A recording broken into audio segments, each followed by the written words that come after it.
Hare Krishna.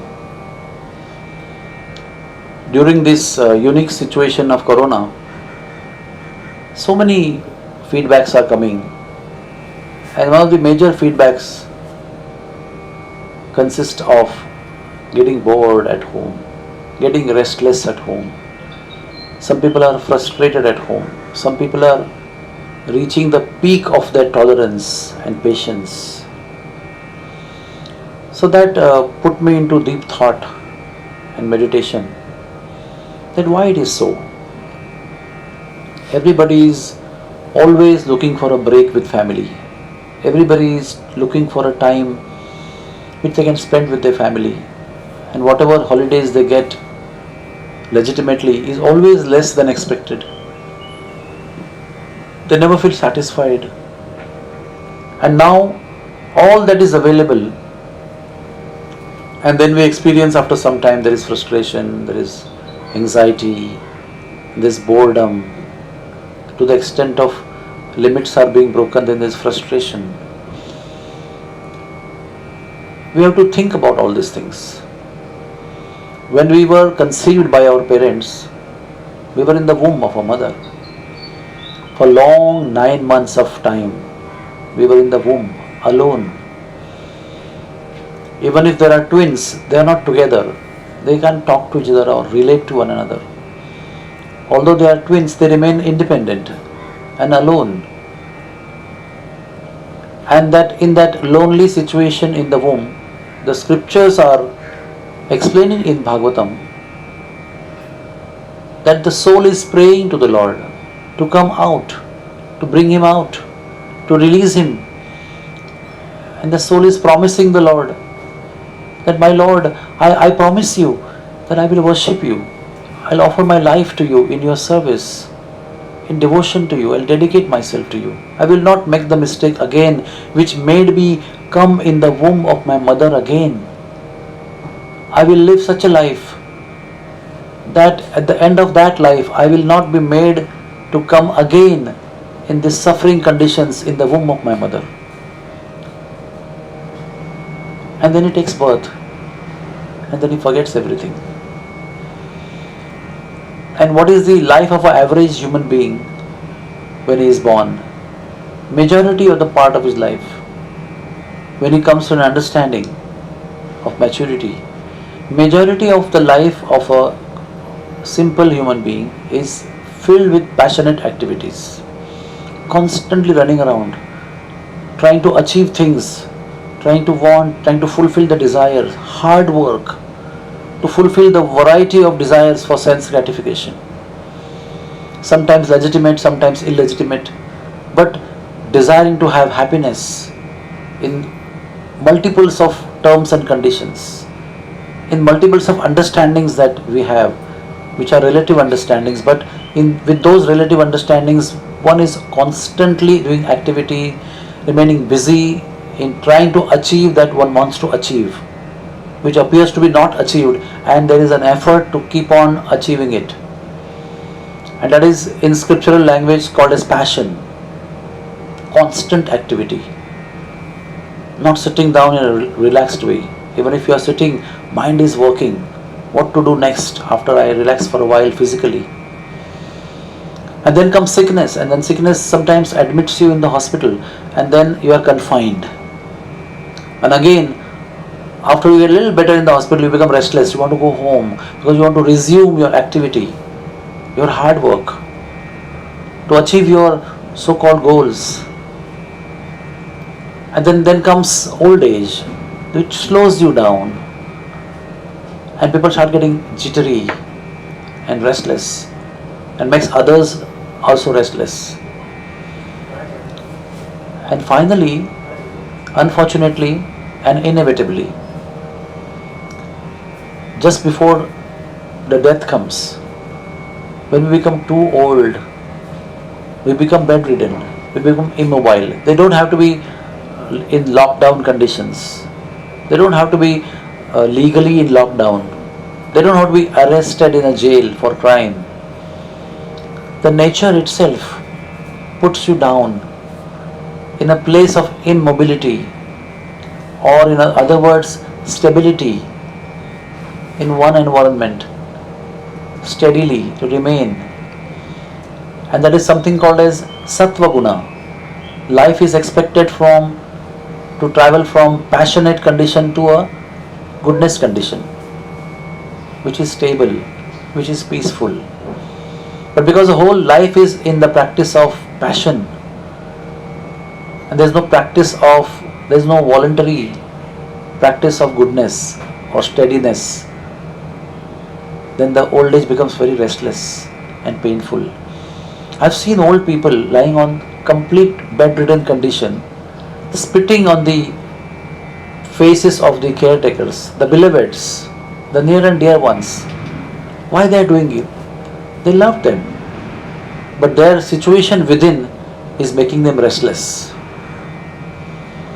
Vis-a-vis, we can think about those people who are sadhus who live in Himalayas, and they are living in seclusion for years together with no one to interact with.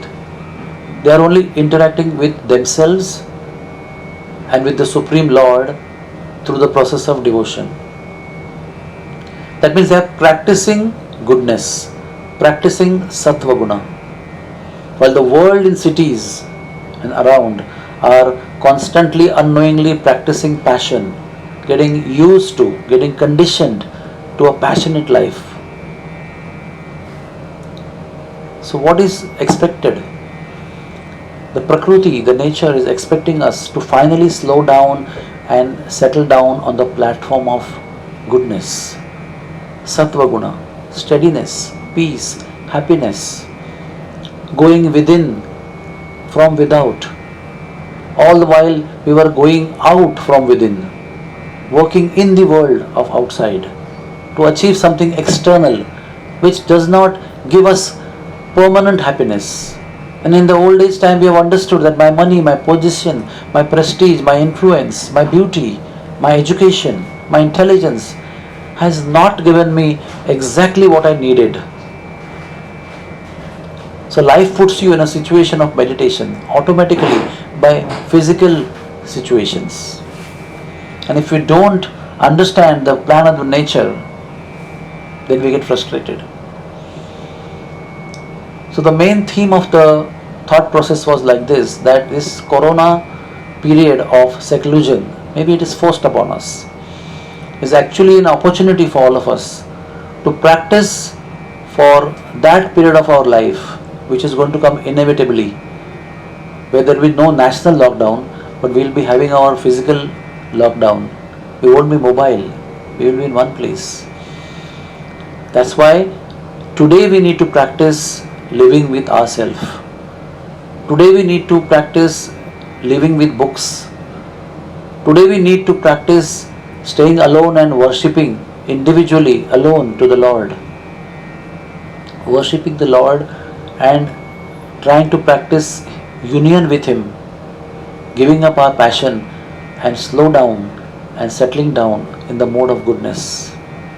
If we don't do that, inevitably tomorrow there will be a forced seclusion in the form of old age, in the form of just before death time in our life. So let us all think about it. We need to utilize every possible opportunity to prepare ourselves for those number of years or number of months or whatever short and longer period of time which we were forced to be bedridden. We have to practice this wonderful opportunity to read scriptures, to be in meditation for hours together, to love to be with ourselves and the Lord alone while being with people. Every day we must practice the seclusion early in the morning. The time away from family, away from business, away from activities, away from all passionate goals of life, just withdrawing for some time to be with the Lord, to chant His name, to read scriptures, to unite with the Lord. Create that harmony individually and then come out. And you will find even in today's life, we will become less passionate, less materially oriented, and our life will be with the union of the Lord while we are living outside doing our duties. Our duties should not become our passion to achieve material happiness. Our duties should be just duties to fulfill our dharma, our duties. They should not lead us to achieving material goals. The goal of life is to finally unite with the Lord, and that we practice every day, early morning, in seclusion, so that when we are forced by the time of old age to lie on the bed, we will remain peaceful. Even if you are in wheelchair or on the bed or immobile because of joint pains, and so much senility will be there. But we will be happy because we have practiced for this time much earlier in life when time and opportunity was available to us. So let us not think of this lockdown as a frustrating thing. To just get out of this, let us take it as a blessing of the Lord, so that we can practice staying alone in one compartment or in apartment for a long time without going out. How to amuse ourselves, how to keep ourselves happy is this opportunity to learn.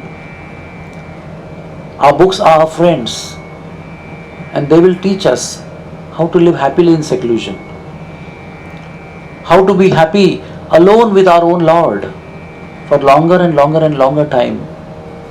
And when it opens, we are again out doing our duties.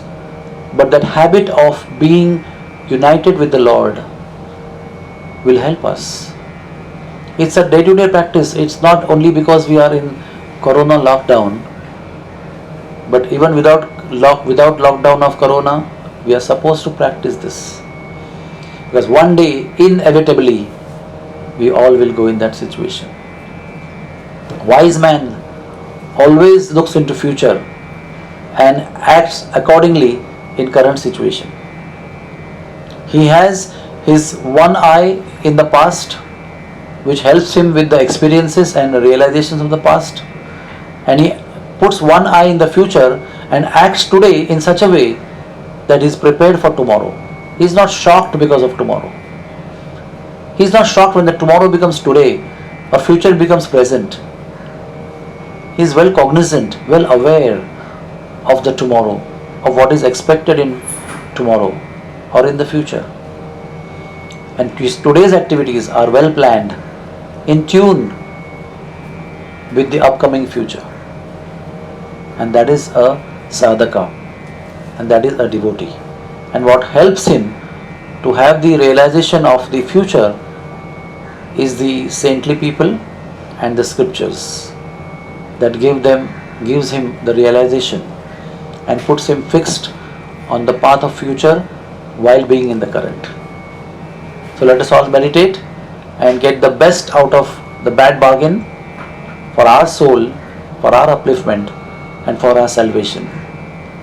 Hare Krishna.